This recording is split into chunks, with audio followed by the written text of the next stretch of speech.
Where's the monster? Where's it? Where's it? What the fuck? Did you just see that fall in the distance?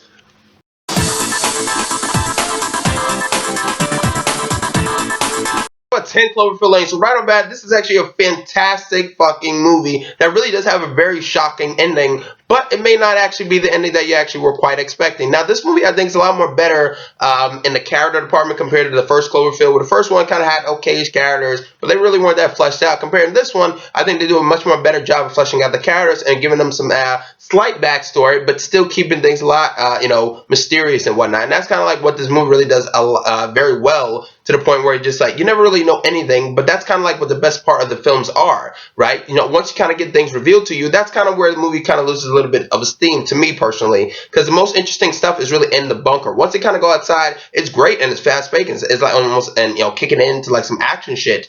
But overall, it's not that entertaining to me as some of the stuff that actually happened in the bunker. Sometimes learning or speculating on stuff is more entertaining than actually getting the answer. Now, Mary Elizabeth Winstead, John Goodman, and the guy that plays Emmett, they all do a fantastic job, and they really are great. John Goodman does a fantastic job in this thing, and Mary Elizabeth Winstead continues to be fucking underrated as hell. Now, these characters, like I said, they are very good, and they don't know who to trust. You never know who's lying, who's bullshitting, or whatever, and they really do add to the tension. Like Dan Trachtenberg, which is the first time director here, you wouldn't really think that too much. Like, there's some things that seem like, all right, that was not really unnecessary or whatever it may be, but for the most part, he sticks to what he's trying to tell, a very intimate and very confined story, and that's what adds to the atmosphere. From the paranoia to the unsettling moments to the tenseness, whatever it may be. It feels like the thing, or like the Hateful Eight in a very confined area, and it really does work out very well, to the point where your stomach is so unsettling, to the point where you need a Pepto-Bismol or whatever it may be. Now, JJ said this is kind of like a blood relative to the first Cloverfield, and that's kind of true for the most part, but I saw it as more like a second distant cousin.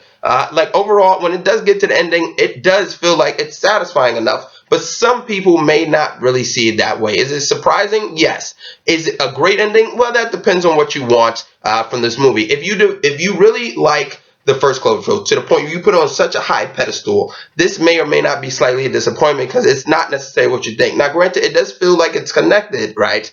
But it's not so connected to the point where it seems like it's so direct. It still fits that, Cloverfield vibe for the most part, but it still is very much its own thing. It feels like an indie blockbuster compared to the blockbuster that was Cloverfield. But overall, this is a fantastic movie overall, and I definitely say you should see it. Even if it's not necessarily what you were expecting, that does not change the fact that it still is a fantastic fucking film. But yeah, that's what it is. Comment, subscribe, and like. I'm Chris Smith, and I'm signing out.